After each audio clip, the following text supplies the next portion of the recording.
আপনি 21শে জানুয়ারি Indian secular ফ্রন্টের উদ্যোগে কলকাতা শহীদ মিনার ময়দানে অধিকারের মহাসমাবেশে যাবেন, না আপনার হিয়ারিং এর ডাক পড়েছে ব্লকে যাবেন, এই নিয়ে অনেকে দ্বিধাদ্বন্দ্বের মধ্যে ভুগছে।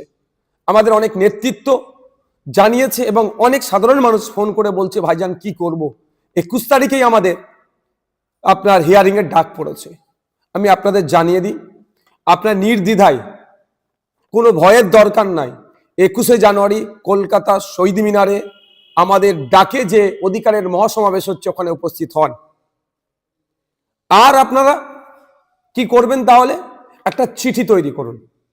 চিঠিটা আপনার ব্লকের যিনি ইআরও আছে, ইলেকট্রাল রেজিস্ট্রেশন অফিসার, তারকে দিন। সেই চিঠির নমুনা এই ভিডিওর কমেন্ট বক্সে দেওয়া হচ্ছে।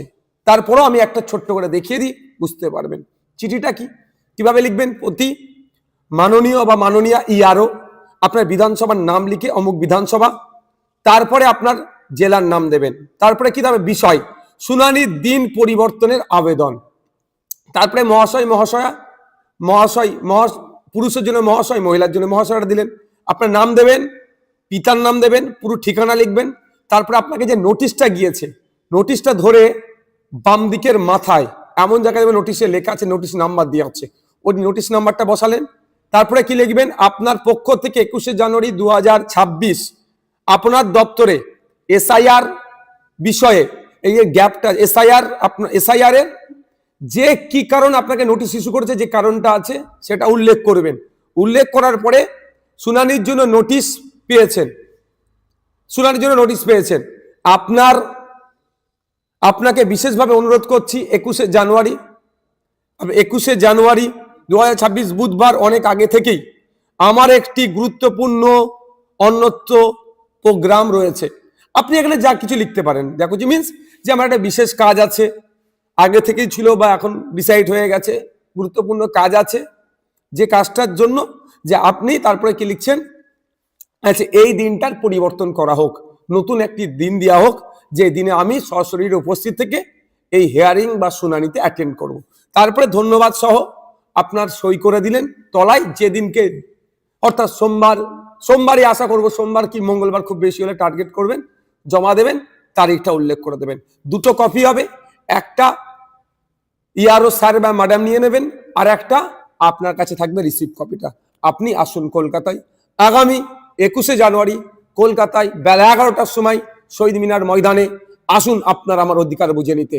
ফেক এসটি/এসসি সার্টিফিকেটের নামে যেভাবে প্রকৃত এসটি/এসসিরা বঞ্চিত হচ্ছে, এই হয়রানি বন্ধের জন্য, নতুন ওবিসি সার্টিফিকেট দিয়ে মমতা ব্যানার্জি যেভাবে মুসলিম সম্প্রদায়ের সাথে দ্বিচারিতা করছে, বৈষম্য করছে, এটা বন্ধের জন্য, ওয়াকফ সংশোধনী আইন প্রত্যাহারের জন্য, আর সর্বোপরি এসআইআর এর নামে রাজ্য জুড়ে যেভাবে অহেতুক ভোটারদেরকে হয়রানি আতঙ্কিত করা হচ্ছে, এটা বন্ধের জন্য, এবং সাথে সাথে স্কুল সহ মাদ্রাসা শিক্ষা প্রতিষ্ঠানগুলো শিক্ষক শূন্য অবস্থায় চলছে, পর্যাপ্ত পরিমাণে শিক্ষকদের শিক্ষার পরিবেশ করিয়ে নিয়ে আসা হোক, এবং যে নয়া শ্রমকোড নিয়ে এসে কেন্দ্রের বিজেপি সরকার শ্রমজীবী মানুষদেরকে শোষণ করছে, সেটা বন্ধের জন্য, এবং যে শিক্ষিত বেকার যুবকদের হাতে কাজ তুলে দেওয়ার লক্ষ্যে এই ধরনের 11-10টা পয়েন্টের উপরে সব আরো পয়েন্টে আলোচনা হবে। আমরা কলকাতায় শহীদ মিনার ময়দানে এক অধিকারের মহাসমাবেশ ডেকেছি। আপনারা আসুন, নিশ্চিন্তে আসুন, আপনারা এই চিঠি একটা করে আপনার ব্লকে ইআরওকে জমা দিয়ে রিসিভ নিয়ে চলে আসুন। কারণ আমি তাও বলছি, গতকালকে election commission of India West বেঙ্গলের সিইও স্যারের সাথে দেখা করতে গিয়েছিলাম। বিভিন্ন বিষয়ে আলোচনা হতে হতে ভার্বালি আমি এটা বলেছিলাম যে এই পরিস্থিতি, এটা কাকতালীয় কি ইচ্ছাকৃত ভাবে আমি সেটা বলতে পারছি না, কিন্তু ব্যাপক জায়গায় 21 তারিখে নোটিশ ইস্যু করা হয়েছে। আমরা মনে করছি বা আমাদের কর্মী সমর্থক মঞ্চে যে আইএসএফ এর প্রোগ্রামকে ভুলণ্ডিত করার জন্য দিকে দিকে যেমন তৃণমূল কংগ্রেস মিটিং মিছিল ওই দিনকে রেখে মানুষকে হয়রানি করার চেষ্টা করছে, একইভাবে এই নোটিশ ইস্যু করে মানুষের যাতে না আসতে পারে সেই রাস্তা বন্ধ করার চেষ্টা করছে। তারপরেও সিইও স্যারের সাথে কথা বলেছি, তিনি জানিয়েছেন এই ধরনের অ্যাপ্লিকেশন করলে, চিঠি লিখে জমা করলে প্রত্যেককে অল্টারনেটিভ ডেট দেওয়া হবে।